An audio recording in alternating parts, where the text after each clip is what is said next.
What I'm going to show you is down to the minute on how to cook perfect wings every time.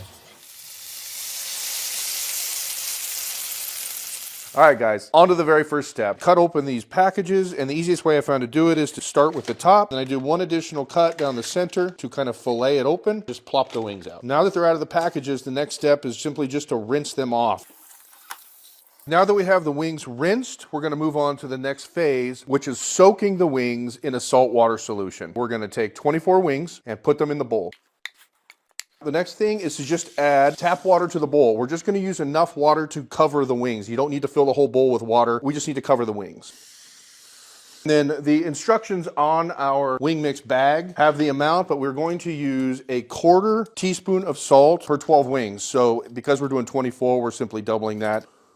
Then we're going to throw a lid on them, and we're going to hopefully have room in our refrigerator to put them in. They need to soak for at least 2 hours. They can soak all day, they can soak overnight, they can soak for a very long time, but soak them for at least 2 hours. It's the prime time that we have found works. While your wings are soaking, we're going to get the next part ready, which is prepping the fryer to do the work. Inside of the fryer are the 2 markings. We want to fill to the max, but we don't want to go over the max. I leave the heating element inside when I fill it so that it's a more accurate measurement. You're going to set the dial to 374 degrees with the oil in the system. Then we're going to flip it on.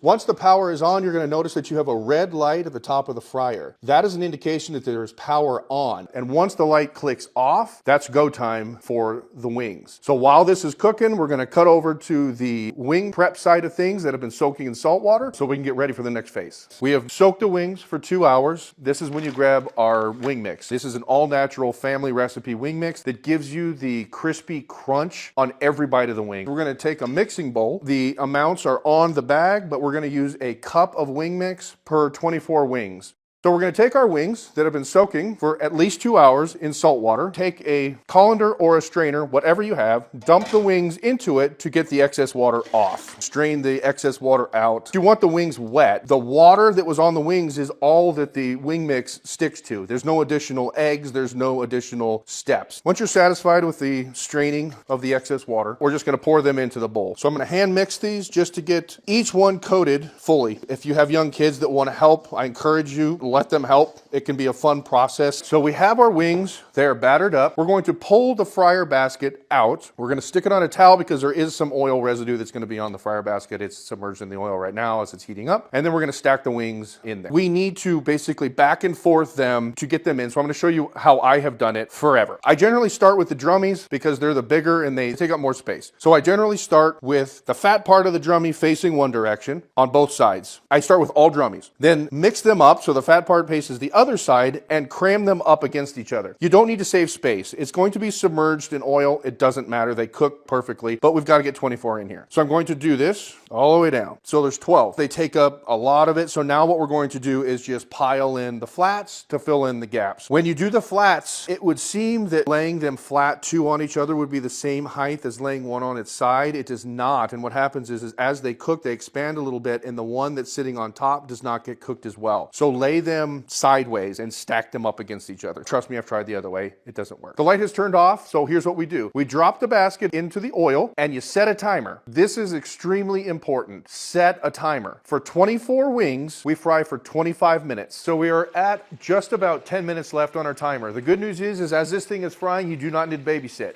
Walk away, do whatever else you're doing if you guys are making additional food. Having said that, at around 10 minutes or so, I generally come take a look. I grab a little pair of metal tongs. All I'm doing is verifying that inside all of the flats are still under the oil. So you'll notice that this one is barely sticking out. It doesn't matter. Sometimes when they're fat, they start to rise up and you'll have 1 or 2 that actually kind of come out of the oil. They're still cooking. They're going to taste fine.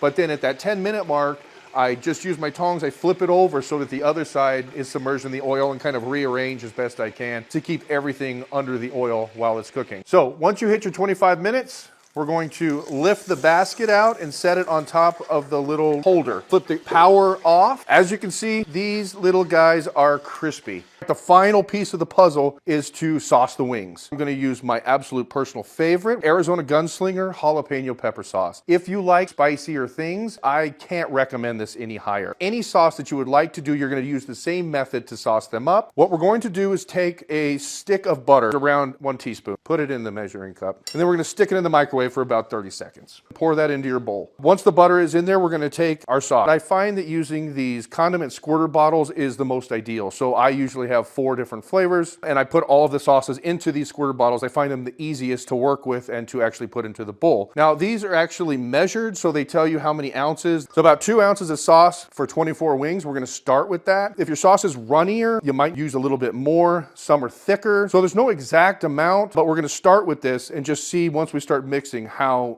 it looks. Okay, so we got the sauce done. We're ready to move back to the wings and get those ready. So what I like to do, because the wings are been crammed in that little basket, is once I take them out of here, I'm going to dump them into a mixing bowl by themselves.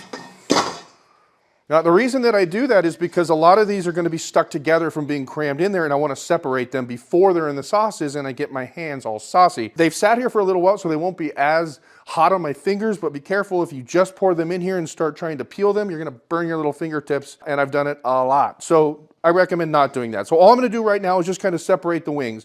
Some of the batter that was stuck in between one will peel off. Don't worry about it. It doesn't affect the flavor or the crunch for each one.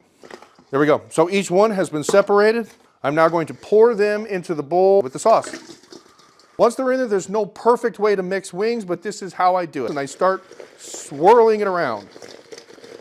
I shake it back and forth, I swirl it around, and then you start with the flipping. Now, I have done this so many times, it's going to look a little easier than it's going to feel when you do this. And yes, many wings have taken flight onto the ground, and I generally just eat them because I don't care, but for your sake and those who are eating your wings, maybe just be careful because they will want to shoot out of here. And because of that, that's why I recommend at least an 8-quart bowl, because it gives you a little more room to mix. Now, you do want to mix it pretty good because sometimes it looks like you don't have near enough sauce in there, but if you'll continue to mix for just a little longer than you think you might have to, it will cover really well. And it actually looks like the perfect amount. They taste as good as they look, I promise. All right, guys, so there it is. I wasn't planning on eating one, but how can I not? As many times as I've made these, my mouth still waters when they're done. So I'm gonna eat one, just so you can see that they do have crunch on every single bite.